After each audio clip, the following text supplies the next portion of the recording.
Yes, this is a very interesting question, and I hope I can answer it in a satisfactory manner, because I wouldn't say that it's necessarily pessimistic. I would say it's a pragmatic perspective. I think especially like a few years ago, in the days of the early internet, if you want, there was so much like optimism. I think like Evgeny Morozov, I don't know if you know his work, he speaks of this kind of like idea of technological solutionism. And I think most of the thinking around new media at the time was very much of this sort, that, you know, the magical machines are going to come and save the world. So from this point of view, I think that we need to temper this, we need to question this, we need to find out how these technologies are embedded in everyday contexts. So I wouldn't call it necessarily a pessimistic perspective. And in terms of like a historical perspective, I don't know what to say. I think a lot of previous generations have very different and very difficult issues to deal with. Perhaps now, maybe we're at the receiving end of a lot of very important problems. I would say I would certainly identify the environment as a very important problem. This changes everything, and it does change everything. So maybe there, yes, I would recognize a note of pessimism, but again, I would say that this pessimism is basically like a call to action. That's the way I would like to see it.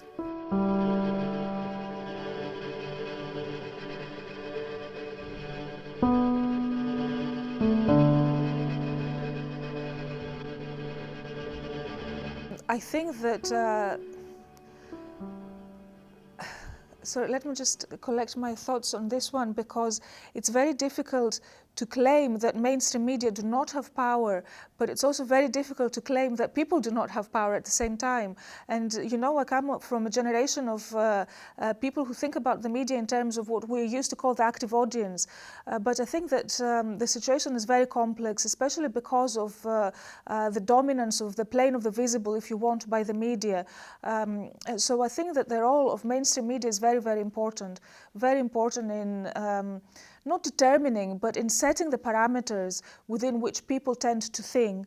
At the same time, I also think that there is a lot of creativity, a lot of disputes, a lot of discretion, if you want, by civic publics who read media critically and respond to what the mainstream media are about. I think that we're also witnessing a shift in the role of the mainstream media. I think more and more we can see that there is a disconnect between mainstream media and between people's experiences.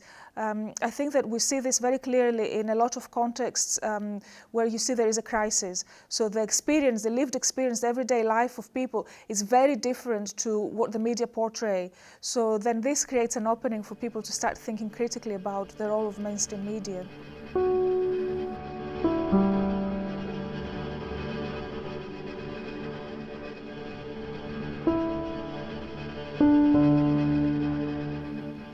I think we touched a little bit earlier on this topic, but I think that also what has happened with the internet is very instructive of a broader dynamic of what Manuel Castells refers to as informational capitalism. So you see, first of all, that there is an increased concentration of the power of the internet in a few hands. So, you know, who controls the internet? Well, basically it's Google, Facebook, maybe to a lesser extent Twitter. You have also like you know, the United States controlling domain names and things like that. So I would say that the control of the internet is very oligarchic, if you want, very concentrated. So to begin with, it's not democratic. It is maybe democratic in spirit, but in actual fact, you'll see that it is controlled by very few corporations and also political interests. So I think this is certainly a factor for what we would call what you refer to as the underperformance. On the other hand, I wouldn't expect a technology as such to bring democracy. You cannot expect this. This is exactly what Morozov refers to as technological solutionism, like press a button and then democracy will emerge. So obviously it's not as simple as that, if only, you know. But I think that also there is a lot of struggle around the internet, a lot of struggle, and for sure, although there is this kind of like concentration of internet power in the hands of a few, there is a lot of dispute over that and a lot of open spaces, and people are trying to open them even further. For example, cryptocurrency would be an example of that, or people using other means, for example, the onion router or Tor, the onion router, or other means of like surfing the internet without being surveilled or traced. So there's a lot of struggle over there. So I wouldn't say it's determined already. So we'll see again what's going to happen in a few years.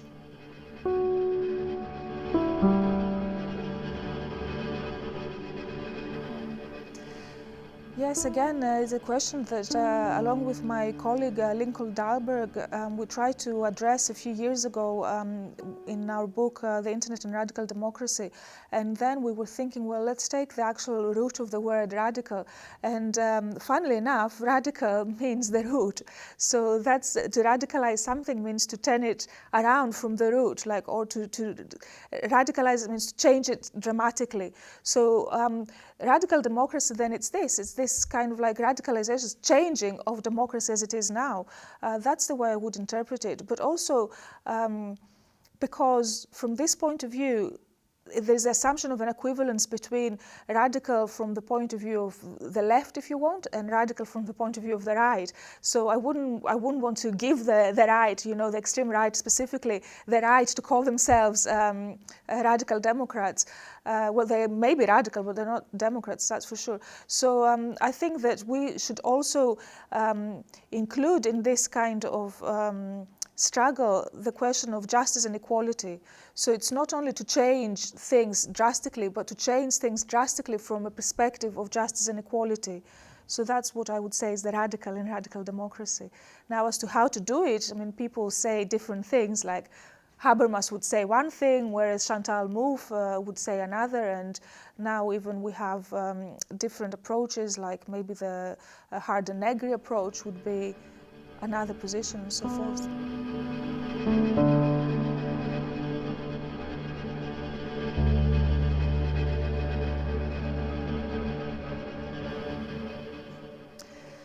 Yeah, again, this is something, this is a question that I've been trying to deal with in the last few years. I've been researching radical journalism in the context of Greece. And as you know, Greece has been undergoing a very intense crisis in the last few years. But this crisis, funnily enough, has opened up an opportunity, a window of opportunity for this, a new kind of radical journalism. And when I say a new kind of radical journalism, I think that it's even radical with respect to the radical journalism described by people like John Downing or Clemencia Rodriguez, people like that who were talking about, the radical media of South America, or, the little pockets of fanzine, magazines, or alternative press that would be doing their own thing. So the kind of like new emerging journalism in Greece is very different to that, because it's not doing this kind of like typical agitate and propagandize, which would be like, what typically radical left-wing press would be doing or journalism would be doing. They're doing something else that is, I'm even struggling with words how to describe it, because they're much more mainstream, if you want. This is what I'm going to argue in my talk tomorrow, that this new journalism is bringing radical journalism from the margins to the center again. It's making it relevant to society, and a society that is suffering. So because of this disconnect that I described earlier between the mainstream press and the lived experience, now this radical journalism found the opportunity to appeal to people who were suffering. So they're much more mainstream in this respect. They don't address themselves only to social movements. They don't address themselves only to people with whom they share the same ideology, but everybody, especially people who suffer. So I would say then that this is the change, the massive change that we witness in Greece, and hopefully it will last much longer than the crisis. But in terms of what the role that they play is, I think it's crucial, it's very important in sustaining a society that is suffering, in building and highlighting networks of solidarity, in creating alternative ways of acting within society. Certainly I will be talking much more about this tomorrow, but I say their role is crucial.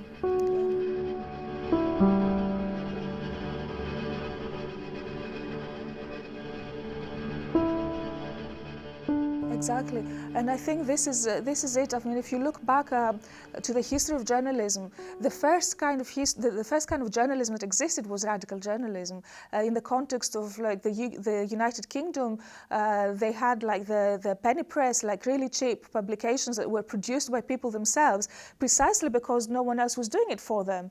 And then this field, if you want, was dominated by the mainstream, like the Times or the bourgeois press, and this radical press was forced to disappear. But now we see again that societal needs are not catered for by the mainstream media because they're so corporate, they're commercialized, they're regime media, as we call them in Greece. So then maybe this is a revolution in the literal sense of returning back to its original form.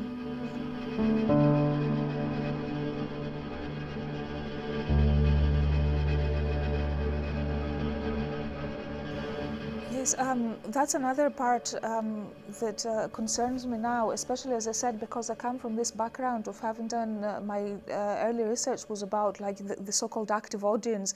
So I'm very much concerned with not losing the gains of the internet, because I really do believe that one of the gains of the internet was this kind of if not dissolution, for sure blurring of the boundaries between the professional, the expert, and the lay publics.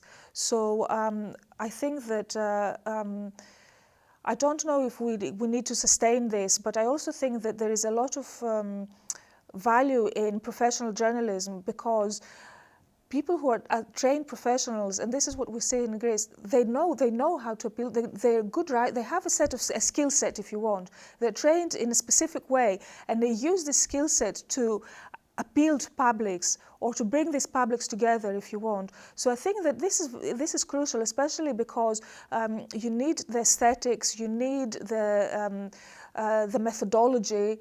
You need a lot of things, especially now because we have like these new forms of journalism, like data journalism, that has an amazing potential to serve society, to serve the needs of societies. So I see there the value of professional journalism, not the mainstream one, but yes, a trained professional is very, very useful and crucial for this to succeed, yeah.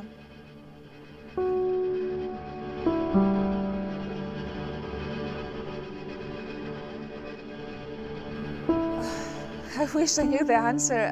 Again, a very difficult one, and I don't think that we, from our academic positions, can give this. But this is a political question first and foremost. I would say that for sure, I think people more and more realize that we live in, especially in Europe, but elsewhere as well, in a kind of like a post-democratic context where you see that there is this is Colin Crouch's description, that there is the apparatus of the democratic apparatus of the parliament, the executive and so forth, but it doesn't really work because decisions are taken elsewhere. I mean, in the context of Greece, this is so clear. You have like troika officials going up to the parliament and telling them what they should be signing. You have like MP members signing without even reading what they're signing because they're forced to do it. So you see that that really the disconnect that I observed before between mainstream media and publics is also in many ways a disconnect between the formal political process and the same publics. And I don't know where this is going to live. The best case scenario for me would be that society organizes from the bottom up and de facto replaces the role played by the state and the political process. And then because they replace them, then they have to change and recapture the society. That would be the best case scenario. The negative case, the worst case scenario would be that, and we've seen this as well, is to use like the repressive state apparatus to clamp down on social movements, to start taxing every kind of like social initiative, to kill it basically in the ways that only the state can do. I guess again we'll see what kind of like dynamic emerges or it's going to emerge, but certainly the example of Arab Spring and Syriza definitely show this. There is a lot of frustration, and this frustration is building up. In the Arab Spring in North Africa and maybe in other areas of the Middle East, we have seen catastrophic results. I hope that, that we see something better in Southern Europe.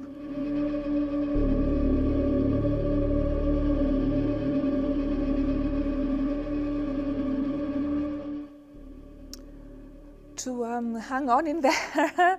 I think that journalism as a profession is undergoing a crisis as well. I think this has been very well documented in the past few years. First of all, the whole business model has been completely killed off by the internet. Secondly, there is this disconnect, so the kind of trust and credibility that journalists enjoyed is no longer there. So there is certainly a crisis in the profession, but I would say that that's my conclusion actually from tomorrow's presentation. There's a new journalism is possible, and this new journalism will come from students, today's students. So that's what I would like to say to these students: hang on in there, do your work, observe society, feel the pulse of society. This is what a lot of journalists I've interviewed were telling me, that we lost the pulse of society and we have to feel the pulse of society to be able to serve it. So yeah, that's my message, I guess.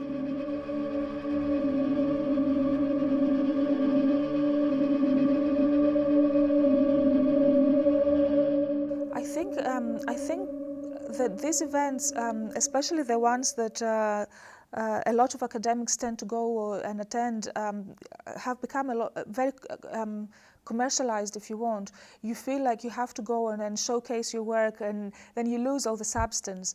I'm hoping that that this will change, and it does. I mean, it doesn't always happen, but you have this mega conferences that perhaps are more about showing off rather than actually discussing. I think the point of these conferences would be to find what other people are thinking, to exchange, to get feedback, to maybe inspire others and get inspired by others, obviously, and also to meet people, exchange ideas. This is where I locate the possibilities of these congresses and these conferences. So hopefully, and I'm pretty sure that this is going to be the case here in Portugal with SOPCOM. Yeah.